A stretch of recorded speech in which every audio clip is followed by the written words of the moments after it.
हमारे साथ एक मैनेजमेंट भी जुड़ गया है, उनसे बातचीत करते हैं। हमारे साथ ईपैक ड्यूरेबल का मैनेजमेंट आज जुड़ गया है और कंपनी रूम एसी और ओरिजिनल डिज़ाइन मैन्युफैक्चर के पूरे क्षेत्र में दूसरी बड़ी कंपनी है। घरेलू आरएसी, ओडीएम और ओईएम इन मैन्युफैक्चरिंग की बात करें तो कंपनी का जो मार्केट शेयर है इसमें लगभग 24% का है।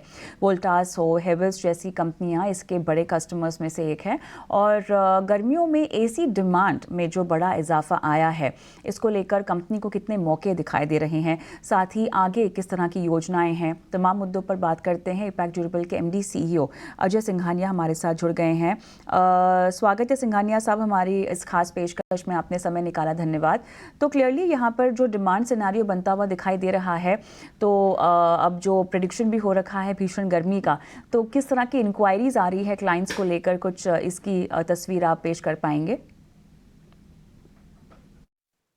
एयर कंडीशन की अगर हम बात करते हैं तो इस साल सीजन थोड़ा सा डिले स्टार्ट हुआ है और अभी मार्च एंड से एक बहुत जबरदस्त चढ़ाव इंक्रीज आया है डिमांड में। मैन्युफैक्चरिंग अभी पीक पर चल रही है और अगले 2-3 महीने के लिए ईपैक ड्यूरेबल में हमारी ऑर्डर बुक बहुत अच्छी है। वी वर कम्प्लीटली बुक्ड और हम देख रहे हैं कि कम से कम 20% के आसपास की growth on a similar quarter last year से इस क्वार्टर में हमारी और इंडस्ट्री की डेफिनेटली होने वाली है। और जिस हिसाब से तापमान बढ़ रहा है पूरे देश में और जो गर्मी की प्रेडिक्शन है, तो इस बार लग रहा है ये गर्मी थोड़ा लंबा चलेगी और जून तक ये सीजन डेफिनेटली खींचने वाला है, ऐसा अनुमान लगाया जा रहा है। इसी के अलावा अगर हम बाकी कूलिंग प्रोडक्ट्स की बात करें तो हमने जनवरी से एयर कूलर की मैन्युफैक्चरिंग स्टार्ट करी थी। उसमें भी हमने एक कस्टमर्स के साथ ओईएम स्टार्ट करा है और बहुत अच्छी वहाँ भी हमको रिजल्ट दिखने को मिल रहे हैं और आगे हम नए कस्टमर्स जोड़ने के लिए काम कर रहे हैं। तो डेफिनेटली कूलर में भी हम एक अच्छी ग्रोथ देखेंगे और कूलर स्पेशली क्योंकि एसी जो कि सिर्फ 5 से 6 महीने की प्रोडक्शन होती है, कूलर 9 से 10 महीने की प्रोडक्शन वाला एक कैटेगरी है, तो वहाँ भी हम एक अच्छा ग्रोथ देख रहे हैं। पैरेलली गर्मी के अलावा के प्रोडक्ट्स की अगर हम बात करें तो कंपनी ने प्लान करा है कि सितंबर मिड में हम अपनी फुल्ली ऑटोमेटिक वॉशिंग मशीन भी लॉन्च कर देंगे, जिसकी तैयारियां जोर से चल रही है। तो सितंबर ऑनवर्ड्स हमारी वॉशिंग मशीन भी मार्केट में उतर जाएगी एज एन ओडीएम प्रोडक्ट। तो हम एक कस्टमर को पूरी किट्टी ऑफर कर सकेंगे लार्जर अप्लायंसेस में, एसी के सीजन के बाद वॉशिंग मशीन। इस तरह से हम अपने आप को डाइवर्सिफाई भी कर रहे हैं और अपनी कैपेसिटीज को बेटर यूटिलाइज करने के लिए काम कर रहे हैं। तो अब इसी बात को ध्यान में रखते हुए ये बताएं कि करंट आपकी जो ऑर्डर बुक है उसका स्टेटस क्या होगा? FY25 को लेकर कोई खास उम्मीदें इसकी ग्रोथ को लेकर अगर है तो फिर अगर आप कुछ परसेंटेज के लिहाज से हमें अनुमान दे सके। सबसे पहले इंडस्ट्री को देखते हैं हम, तो लास्ट ईयर FY23-24 में इंडस्ट्री लगभग 12 से 15% ग्रो हुई है। उससे पिछले साल मार्केट साइज टोटल करीब 8.5 मिलियन का था, जो कि लगभग 10 मिलियन पे मार्केट पिछले फाइनेंशियल ईयर में क्लोज है। और इस फाइनेंशियल ईयर में उम्मीद लगाई जा रही है कि लगभग 11.5 से 12 मिलियन, यानी कि 15 से 20% की मार्केट ग्रोथ होगी।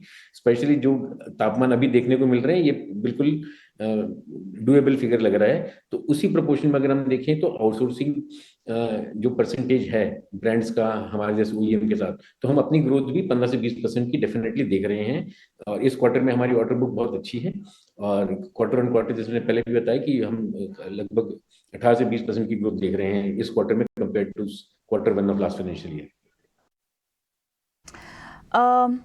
अगर हम मार्केट शेयर की ग्रोथ की स्ट्रैटेजी की बात करें तो फिलहाल जो कम्पिटिटिव प्राइसिंग है वो आपको कैसी लग रही है? ओवरऑल लैंडस्केप अपने मार्केट शेयर को बढ़ाने को लेकर योजना भी अगर समझना चाहें तो आपकी क्या है?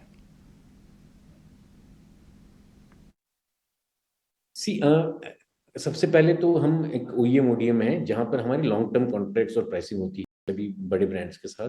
तो यहाँ पर जो भी एक एंड कस्टमर का प्राइस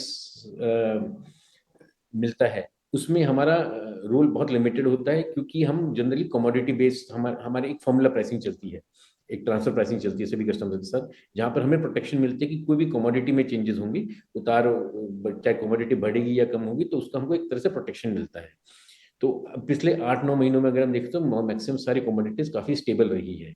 तो उस हिसाब से इस सीजन में प्राइसेस काफी स्टेबल रहने वाले हैं। करंट लास्ट 2 to 3 वीक्स में मेटल में स्पेशली काफी उछाल आया है, स्पेशली कॉपर में।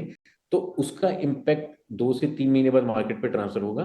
पर करंटली प्राइसेस काफी स्टेबल हैं और एज सच कोई प्राइसिंग वार मतलब हमारे लेवल पर अगर हम देखें तो एज एन ओईएम हम नहीं देख रहे हैं। अजय जी, ये बताएं, कंपनी ने यहाँ पर एबिटा की बात करें तो 50% जंप FY23 में देखा गया है और 9 महीने जो रहे हैं FY24 के वो वहाँ पर थोड़ा धीमापन देखा गया है। इंटरनल एबिटा टारगेट्स क्या हैं आपके और गाइडेंस FY25 के लिए क्या होगा? देखिए नंबर्स, अगर मैं एबिटा लेवल के नंबर्स की बात करूं तो वो तो देना अभी सही नहीं होगा। बट हमें दो चीज समझनी पड़ेगी इस इंडस्ट्री के बारे में कि AC industry specially 2 quarter heavy होते हैं हमारे, Q1 और Q4। तो अगर आप लास्ट 9 मंथ के रिजल्ट देखोगे तो उसमें जो हमारा हैवीएस्ट क्वार्टर है वो होने वाला था Q1। इस साल क्योंकि गर्मी थोड़ी सी पोस्टपोन हुई है तो डेफिनेटली Q1 में मैन्युफैक्चरिंग उतनी नहीं हुई जितनी होनी चाहिए थी। बट काफी सारी डिमांड मैन्युफैक्चरिंग की जो है वो स्पिल ओवर होके Q1 में आ गई है अगले फाइनेंशियल ईयर के। तो इसलिए ये फाइनेंशियल ईयर का जो पहला क्वार्टर वो ज्यादा हैवी होने वाला है, बहुत मतलब जो ट्रेडिशनली होता है उससे ज्यादा हैवी हो गया। एक तो क्योंकि डिमांड थोड़ी सी पोस्टपोन हुई है और दूसरा गर्मी बढ़ के एक्सटेंड हो रही है। तो डेफिनेटली ये साल की ग्रोथ जबरदस्त होने वाली है। अच्छा, यहाँ पर कंपनी ने अपने ऑपरेशंस एयर कूलर्स के लिए दिसंबर 2023 में शुरू भी किए हैं, लेकिन रेवेन्यू पोटेंशियल क्या है, डिमांड ट्रेंड इस पूरे सेगमेंट को लेकर आप क्या देख रहे हैं, कैसे देख रहे हैं? अगले 2 से 3 साल में अगर मैं बात करूं, थोड़ा सा लॉन्ग टर्म देखेंगे इसको, क्योंकि हमने जस्ट जनवरी से स्टार्ट ही करा है।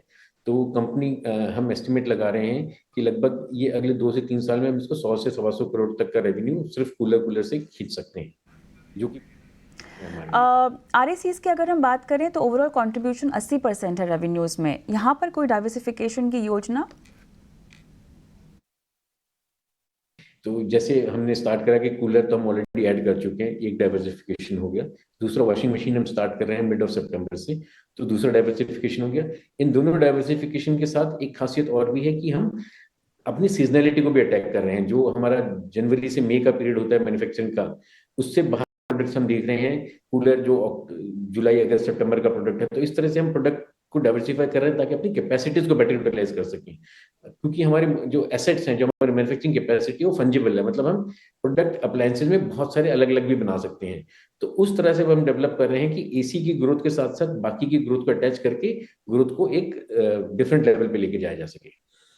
इसी तरह से हम कंपोनेंट में भी ग्रोथ देख रहे हैं बहुत जबरदस्त, क्योंकि काफी सारी नई इंडस्ट्रीज भी आई हैं जो एसी बना रही है, तो उनको कंपोनेंट्स की बहुत सारी रिक्वायरमेंट है। तो ये कंपोनेंट का बिजनेस भी ग्रो एक अलग लेवल पे होने वाला है आगे की तरफ। जो एसी के पार्ट्स ऑफ एसी हैं, क्रॉस फ्लो फैंस हैं, मोटर्स हैं, कंट्रोलर्स हैं, पीसीबी कंट्रोलर्स, क्योंकि हम सब कुछ खुद इन हाउस बनाते हैं। हम ईपैक में we have the highest amount of backward integration, यानी कि हम सबसे ज्यादा पार्ट एसी में लगने वाले इन हाउस बनाते हैं। तो ये सारे पार्ट हम एज ए कंपोनेंट सील कभी हमने स्टार्ट करा है और इसमें भी एक जबरदस्त ग्रोथ देखने को मिलेगी आगे। ओवरऑल अगर हम कैपेक्स प्लान की रणनीति समझना चाहें FY25 के लिहाज से, तो वो क्या है? हमने लास्ट ईयर 23 दिसंबर में एक नई फैसिलिटी स्टार्ट करी है श्री सिटी में, आंध्र प्रदेश में, साउथ ऑफ इंडिया, जहां पर हमने अपनी कैपेसिटी 50% के लगभग इंक्रीज कर ली। हमारी पिछली कैपेसिटी 2.4 मिलियन यूनिट्स की थी, अब 1.2 मिलियन, 50% इंक्रीज करके टोटल कैपेसिटी हमारी 3.6 मिलियन की हो गई है। हम 36 लाख यूनिट्स ऑफ एसी बना सकते हैं। तो कंपनी ने रिसेंटली ही इन्वेस्टमेंट करा है जिससे हम कैपेसिटी ऑलरेडी बढ़ा चुके हैं। तो अगर हम अभी अगले 12 से 18 महीनों में देखें तो एसी में कोई हमारा बहुत बड़ा इन्वेस्टमेंट करने का प्लान नहीं है। अभी हम जो भी इन्वेस्टमेंट्स देख रहे हैं वो इस तरह के नए प्रोडक्ट्स में देख रहे हैं, जैसे हम वॉशिंग मशीन की बात कर रहे हैं और इस तरह के एलाइड प्रोडक्ट्स जो हमको डाइवर्सिफिकेशन भी देंगे और हमारी कैपेसिटी को ग्राउंड ईयर यूज करने का हमको ऑप्शन देंगे। तो इस तरह के प्रोडक्ट्स में है जो बहुत कोई बड़े कैपेक्स का कंपनी का प्लान नहीं है। चलिए, बहुत बहुत धन्यवाद, आपने समय निकाला इतने विस्तार से कंपनी की तमाम योजना हमारे साथ साझा की। तो मार्केट एक्सपर्ट अविनाश गोरक्षण हमारे साथ जुड़े हुए हैं, उन्हीं से बात करते हैं। और अविनाश, सबसे पहले तो ईपैक ड्यूरेबल्स को लेकर आपकी राय चाहेंगे। जिस तरह की डिमांड ग्रोथ है और ऑब्वियसली अब की बार का जो गर्मी का मौसम है पिछले साल के मुकाबले अगर हम देखें तो काफ़ी बेहतरीन रहने का अनुमान भी है और जो इनकी क्लाइंट लिस्ट है उसमें और भी ज़्यादा तीव्रता हम अब आने वाले कुछ समय में देखेंगे। ओवरऑल बातचीत को ध्यान में रखते हुए या सुनते हुए आपको क्या समझ में आ रहा है? क्या कोई रणनीति फ़िलहाल शॉर्ट टर्म के लिहाज से या न्यू टर्म के लिहाज से ली जा सकती है? नहीं, बिल्कुल देखिए कविता, जिस प्रकार का कॉन्फिडेंस मैनेजमेंट का है, देखिए इन्होंने क्लियरली कहा है कि मार्च के बाद बिजनेस बहुत ही तेजी से शुरू हुआ है, बिकॉज इस बार गर्मी बहुत सख्ती से आई है। और नॉर्मली हम देखते हैं कि एयर कंडीशनिंग की डिमांड तब आती है जब समर सीजन शुरू होता है। हालांकि देखिए नॉन समर सीजन में तो आपको एसी सस्ते में मिलेगा, बट डेफिनेटली जो ट्रेंड अभी चल रहा है इसका क्लियर इंडिकेशन है कि अगले 12 से 15 महीने के लिए इनके पास ऑर्डर बुक बहुत स्ट्रांग है। सबसे बड़ी बात, इंटीग्रेटेड प्लेयर है, सारे कंपोनेंट्स बनाते हैं, काफी अच्छे वेल एस्टेब्लिश्ड कस्टमर्स इनके पास है। और मोस्ट इंपॉर्टेंटली इन्होंने कैपेक्स के बारे में बोला कि कैपेक्स ऑलरेडी तैयार है, तो इनको कोई नया asset addition at least near term में नहीं करना है। हालांकि थोड़ा अलाइड कैपेक्स वो करेंगे, बट वो छोटा कैपेक्स होगा, तो उसका बेनिफिट भी कंपनी को मिलेगा। ऑपरेटिंग लेवरेज के पॉइंट ऑफ व्यू से टॉप लाइन बढ़ती है तो प्रॉफिट्स भी काफी तेजी से बढ़ेंगे। तो मेरे ख्याल से 200 रुपए में अगर ये स्टॉक किसी को निवेश करना है अगले साल 1.5 साल के लिए, तो ज़रूर इसमें छोटा निवेश बन सकता है। हालाँकि देखिए आईपीओ प्राइस करीबन 225-230 रुपया था, तो निवेशकों को आईपीओ के प्राइस से नीचे ये सस्ते में मिल रहा है। अच्छी कंपनी है, अगर आपका नज़रिया मीडियम टू लॉन्ग टर्म है, ज़रूर पोर्टफोलियो में आप शामिल कर सकते हैं। लॉन्ग टर्म का अगर आपका नज़रिया है तो आप इसमें ज़रूर प्रवेश कर सकते हैं, पोर्टफोलियो में जगह दे सकते हैं। कुछ